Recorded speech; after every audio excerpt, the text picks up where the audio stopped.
رب زدنا علما سبحانک لا علم لنا الا ما علمتنا انک انت العلیم الحکیم آمین یا رب العالمین۔ حمد و ثنا، تعریف، تسبیحات و تحمیدات مالک کل، خالق کائنات، وحدہ لا شریک رب کے لیے جو لا شریک ہے، جس کا کوئی شریک نہیں۔ درود و سلام ہوں آقا مدنی حضرت محمد عربی صلی اللہ علیہ وسلم کی ذات اقدس پر، جنہیں اللہ رب العزت نے رحمت بنا کر بھیجا اور قرآن کے اندر اعلان فرمایا وما ارسلناک الا رحمتا للعالمین۔ حمد و ثنا، درود و سلام کے بعد اللہ رب العالمین اپنی رحمت میں جگہ دے صحابہ کرام کو، اولیاء کرام اور علماء حق کو، جنہوں نے اس دین حق کو مینوان ہم تک پہنچایا۔ ہم بات کر رہے تھے پچھلے کچھ جو دروس ہوئے شروط و صلات اور پانی کی اقسام، کون کون سا پانی جو ہے جس سے وضو ہم کر سکتے ہیں، اور اب ہمارا جو باب شروع ہوا وہ ہے وضو۔ آج ہم وضو سے شروع کریں گے اپنے دروس کا آغاز، اور اس میں ہم نے جو کتاب انتخاب کی ہے، اس کتاب کا نام ہے ضیاء الکلام فی شرح عمدۃ الاحکام من کلام خیر الانام علیہ الصلاۃ والسلام۔ اس کے لکھنے والے ہیں حافظ ابو محمد عبد الغنی المقدسی رحمہ اللہ۔ مسلکن یہ حنبلی ہے، حنبلی مسلک کے ساتھ ان کا تعلق ہے، محدثین کے اندر ان کا بہت بڑا مقام ہے۔ لیکن یہ کتاب جو انہوں نے تالیف کی ہے، اس کتاب میں انہوں نے مسلک کا دفاع نہیں بلکہ کتاب و سنت کا دفاع کیا، صرف کتاب و سنت سے مسائل ثابت کیے۔ یعنی کہ ایک حساب سے ہم یہ بتا سکتے ہیں کہ مسلکی تعصب سے اوپر اٹھ کر انہوں نے بات کی ہے۔ اور اس کتاب کے اندر ایک خصوصیت یہ بھی ہے کہ اس میں انہوں نے جو حدیثیں روایت کی ہیں، لکھی ہیں، وہ صرف متفق علیہ ہیں۔ متفق علیہ ان حدیثوں کو کہا جاتا ہے جو بخاری اور مسلم کے اندر مشترکہ ہو، یعنی حدیث کو روایت کیا امام بخاری علیہ رحمہ نے، اور اسی حدیث کو روایت کیا اپنی کتاب کے اندر امام مسلم رحمہ اللہ نے۔ تو یہ دونوں کتابوں میں جو حدیثیں ہیں مشترکہ، ان کو متفق علیہ حدیثیں کہا جاتا ہے۔ اور محدثین کے اندر جو شیخین کہا جاتا ہے، تو وہ شیخین کون ہیں؟ شیخین جو ہیں امام بخاری اور امام مسلم رحمہ اللہ۔ اور حدیث کی کتابوں کے اندر حدیثوں کی قسمیں ہیں، اس میں بہت ساری 7 قسمیں ہیں۔ 7 قسموں میں سے سب سے اعلیٰ قسم وہ حدیث ہے جو بخاری کے اندر بھی ہو اور مسلم کے اندر بھی ہو، یعنی متفقن علی حدیث۔ ان کو ایک ٹرم میں، حدیث کی ٹرم میں متفقن علی کہا جاتا ہے، یعنی جو بخاری میں بھی ہے اور مسلم میں بھی ہے۔ اتفاق کیا ہے شیخین نے ان پر۔ امام بخاری نے بھی اپنی صحیح کے اندر اس کو درج کیا ہے، اور اس حدیث کو امام مسلم نے بھی اپنی صحیح کے اندر درج کیا ہے۔ اور امام مسلم جو ہیں شاگرد ہیں حضرت امام بخاری علیہ رحمہ کے۔ تو اس کتاب کے اندر صرف اور صرف بخاری اور مسلم کی احادیثیں، متفق علیہ حدیثیں لائی ہیں۔ اور آج ہم جو ہے حدیث پڑھیں گے وہ وضو کے باب میں پڑھیں گے کہ وضو جو نبی کریم صلی اللہ علیہ وسلم نے جو وضو کرنے کا طریقہ ہمیں سکھایا، ہمیں کس طرح بتایا وضو کرنا، اسی طریقے سے ہم وضو کریں۔ اور جب ہم اس طریقے پر اپنا وضو کریں گے، طہارت حاصل کریں گے، تو اس وضو کرنے کو ہمیں ثواب ملے گا۔ اور اگر ہم نے اس طریقے کو چھوڑ کر کسی اپنے طریقے سے وضو کریں گے تو اس کو کوئی ثواب نہیں اور نماز بھی قبول نہیں ہوگی۔ تو حدیث کی سب سے اعلیٰ قسم جو ہے جس پر بخاری اور مسلم متفق ہوں، اور حدیث کی دوسری قسم وہ ہے جو امام بخاری نے روایت کی ہیں، صرف بخاری میں، یہ دوسری قسم ہے۔ اور تیسری قسم جو حدیث کی ہے وہ ہے صرف جو مسلم میں ہو، وہ تیسرے درجے کی حدیث ہے، تیسری قسم ہے حدیث کی۔ اور چوتھی قسم وہ حدیث ہے جو بخاری میں نہیں ہے، مسلم، بخاری اور مسلم کی شرط پر ہے۔ جو شرائط حدیث کو نقل کرنے کے لیے امام بخاری اور امام مسلم نے رکھے ہیں، انہی شرائط پر حدیث ہے اور ہے دوسری کتاب میں، لیکن شرائط وہی ہیں بخاری اور مسلم کے، یہ چوتھی درجے۔ اسی طرح سے یہ 7 قسم کی حدیثیں ہیں، یہ میں بعد میں بات کریں گے کسی وقت، لیکن میرے کہنے کا مطلب جو یہ ہے، مقصد یہ ہے کہ سب سے اعلیٰ قسم جو حدیثوں کی ہے، جس حدیث کو امام بخاری علیہ رحمہ اپنی کتاب کے اندر درج کرے اور امام مسلم بھی اسی حدیث کو، اسی روایت کو اپنی کتاب کے اندر روایت کرے، اس کو متفق علی حدیث کہا جاتا ہے، اور حدیث کی قسموں میں سے سب سے اعلیٰ قسم۔ اور اس صاحب نے، عبد الغنی المقدسی رحمہ اللہ نے اپنی اس کتاب ضیاء الکلام کے اندر انہی حدیثوں کو لایا ہے جو بخاری اور مسلم میں مشترکہ ہیں، متفق علیہ ہیں، اور جو مسائل ہیں وضو کے ہیں، کیسے وضو کرنا ہے، نماز کیسے پڑھنی ہے، تمام مسائل بخاری اور مسلم کی احادیث متفق علیہ حدیث ہیں لا کر انہوں نے ثابت کیا، اور ساتھ میں فقہی مسائل بھی بتائے، ساتھ میں فقہی مسائل بھی بتائے ہیں کہ اس حدیث کو کوٹ کر کے اس میں سے کون کون سے مسائل جو ہمیں زندگی کے اندر ضرورت ہیں وہ اس کے اندر ہمیں ثابت ہو جاتے ہیں۔ تو پہلی حدیث جو ہے عن ابی ہریرہ رضی اللہ تعالی عنہ قال قال رسول اللہ صلی اللہ علیہ وسلم۔ یہ حدیث بخاری اور مسلم کے اندر ہے، دونوں کتابوں کے اندر ہے، اور اس کے راوی جو ہیں، مرکزی راوی جو ہے وہ کون ہے؟ حضرت ابو ہریرہ رضی اللہ تعالیٰ عنہ۔ تھوڑی سی ہم روشنی ڈالتے ہیں حضرت ابو ہریرہ رضی اللہ تعالیٰ عنہ کی حیات طیبہ پر، کہ انہوں نے لاسٹ میں اسلام قبول کیا، کچھ سال رسول اللہ صلی اللہ علیہ وسلم کے ساتھ رہے، لیکن حدیث روایت کرنے میں اتنے آگے نکل گئے کہ تمام صحابہ سے زیادہ راوی روایت کرنے والے صحابی ہیں حضرت ابو ہریرہ رضی اللہ تعالیٰ عنہ۔ حضرت ابو ہریرہ رضی اللہ تعالیٰ عنہ، ان کی ماں ابھی اسلام انہوں نے قبول نہیں کیا تھا، تو نبی کریم صلی اللہ علیہ وسلم کی شان میں انہوں نے کچھ بول دیا ماں نے، تو حضرت ابو ہریرہ رضی اللہ تعالیٰ عنہ روتے روتے نبی کریم صلی اللہ علیہ وسلم کے دربار میں آ گئے۔ اے ابو ہریرہ کیوں رو رہے ہو؟ فرمایا میری ماں نے آج آپ کی شان میں کچھ ایسے نازیبہ الفاظ استعمال کیے، یا رسول آپ، اے ابو ہریرہ کیا چاہتے ہو؟ یا آقا میرے لیے دعا کر دیجئے، میری ماں کے لیے دعا کیجئے تاکہ اللہ رب العالمین اسے بھی ہدایت نصیب فرمائے۔ تو نبی کریم صلی اللہ علیہ وسلم نے اپنے ہاتھ دست مبارک اٹھا کر دعا کی، اے اللہ ابو ہریرہ رضی اللہ تعالیٰ عنہ کی ماں کو ہدایت نصیب فرما۔ ابو ہریرہ کہتے ہیں کہ میں سیدھا گھر گیا، سیدھا گھر دوڑا، میں دیکھتا ہوں دعا پہلے قبول ہوتی ہے کہ میں پہلے پہنچتا ہوں، کیا دعا پہلے قبول ہو جاتی؟ بولا جب میں گیا تو غسل خانے کا دروازہ بند تھا، میری امی جو ہے وہ غسل کر رہی تھی۔ فرمایا ابو ہریرہ ابھی باہر ہو، میں آ رہی ہوں، کپڑے لگا کر پھر وہ آئی، اور اس کے بعد فرمایا ابو ہریرہ مجھے کلمہ بتاؤ، مجھے کلمہ پڑھاؤ، میں ایمان قبول کرنا چاہتی ہوں۔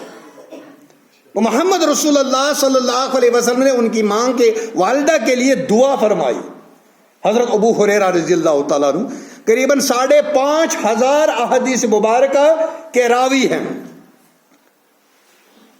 حضرت ابو ہریرہ رضی اللہ تعالیٰ اس حدیث کے راوی ہیں۔ تو حدیث کیا ہے؟ لا يقبل اللہ صلاۃ احدکم اذا احدث حتی یتوضا۔ حضرت ابو ہریرہ رضی اللہ تعالیٰ بیان کرتے ہیں کہ نبی کریم صلی اللہ علیہ وسلم نے فرمایا تم میں سے کسی ایک کی نماز اس وقت تک قبول نہیں کرتا, اللہ رب العالمین قبول نہیں کرتا تب تک جب تک وہ بے وضو ہے. یعنی جب وہ بے وضو ہو جائے, اگر وہ اس وضو کے بغیر نماز پڑھ لیتا ہے اس کی نماز نہیں ہوتی ہے.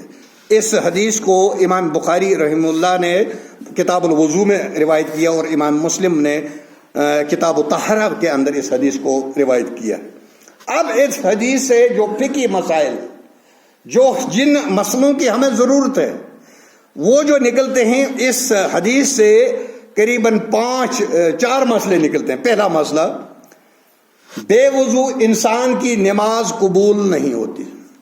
اگر بے وضو کوئی انسان نماز پڑھتا ہے تو وہ نماز قبول نہیں ہوگی. دوسرا مسئلہ, ناپاکی وضو کو توڑ دیتی ہے.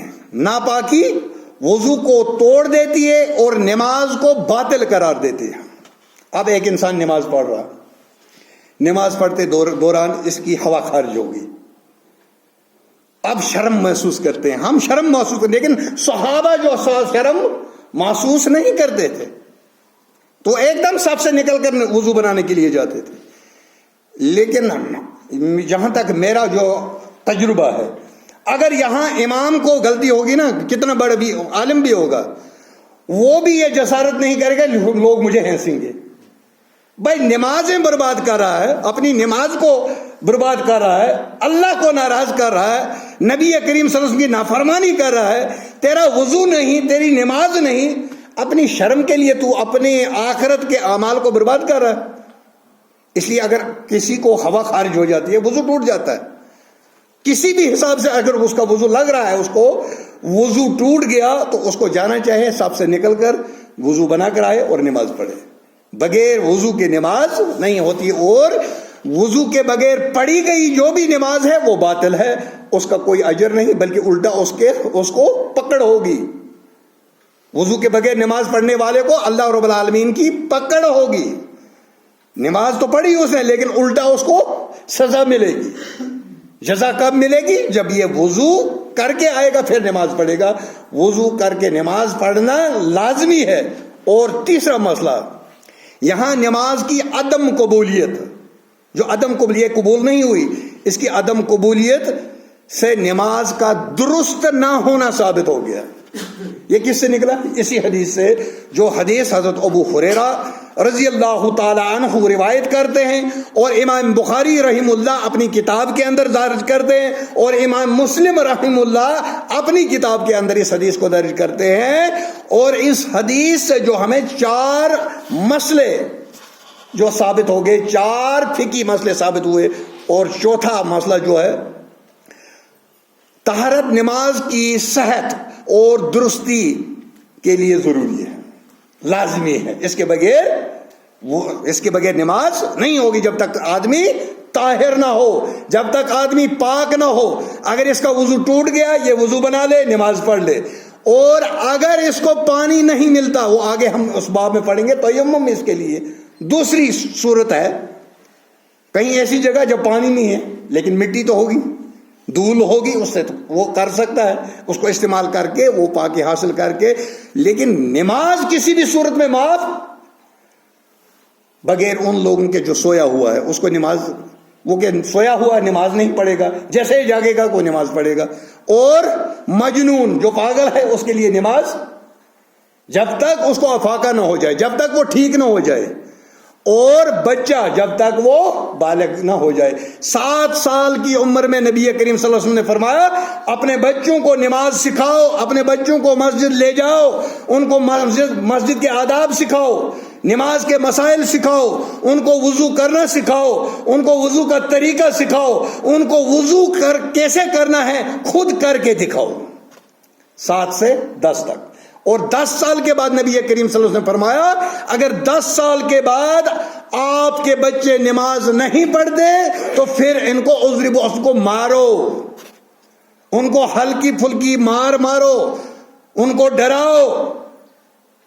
کیونکہ اگر اس عمر میں آپ نے بچے کی تربیت نہیں کی تو جب یہ 18-20 سال کا ہو جائے گا, اس کی کوئی تربیت نہیں ہوگی, اور یہ نماز بھی نہیں پڑھے گا, یہ نافرمانی کرے گا, اللہ کی بھی نافرمانی کرے گا, اور یہ اسلام کی مخالفت کرے گا.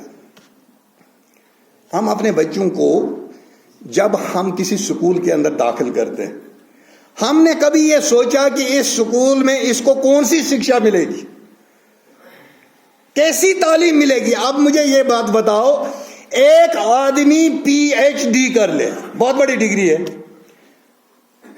پی ایچ ڈی کر کے بھی اگر اس میں انسانیت نہیں ہے، اور ہم نے دیکھا ہے اتنی بڑی بڑی ڈگریاں کر کے لیکن ان کے اندر انسانیت نام کی کوئی چیز ہی نہیں ہے، وحشی درندے ہو جاتے ہیں۔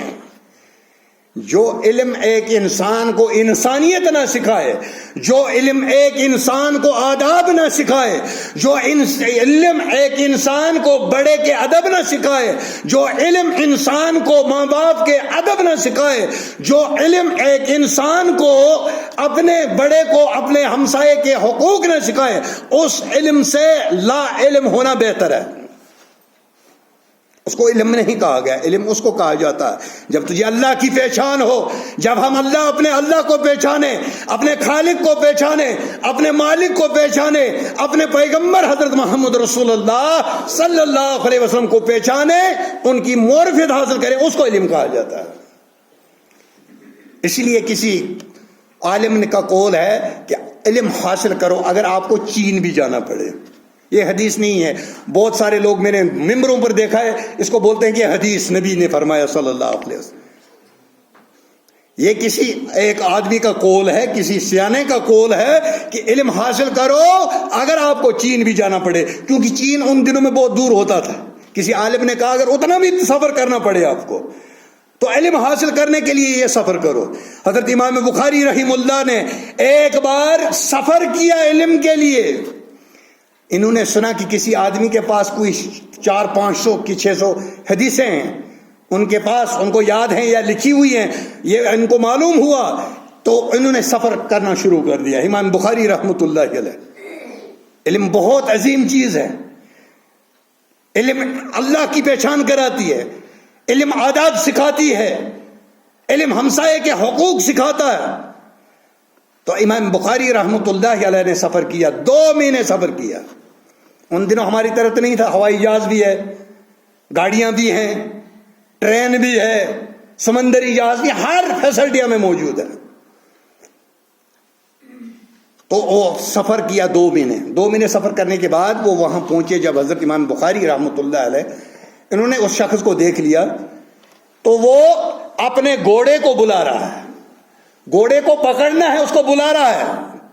ہم بھی جب کسی جانور کو بلاتے ہیں نا تو اس کو ایسے کر کے بلاتے ہیں، تو حضرت امام بخاری رحمۃ اللہ علیہ یہ دیکھ رہے ہیں کہ یہ آدمی ایسے بلا رہا ہے گھوڑے کو، لیکن جب گھوڑا نزدیک آیا اس نے گھوڑے کو پکڑ لیا، اس کی گود میں کچھ نہیں تھا۔ حضرت امام بخاری رحمۃ اللہ علیہ نے اس سے کہا، اے شخص، تجھ سے میں روایت نہیں لے سکتا۔ وہ تو کیوں؟ بولا تو نے ایک جانور کو دھوکہ دیا، تو مجھے حدیث میں بھی دھوکہ دے سکتا ہے، میں تیری حدیث نقل نہیں کروں گا۔ پھر 2 مہینے سفر کر کے پھر گھر میں واپس پہنچا۔ لیکن ان کو اس علم کی اہمیت معلوم تھی، اسلام کی اہمیت کو جانتے تھے، اسلام کتنا عظیم نعمت ہے اس کو جانتے تھے۔ ان کو معلوم تھا اس علم کو حاصل کرنے سے ہمیں دنیا بھی حاصل ہو جائے گی اور ہماری آخرت بھی سنور جائے گی۔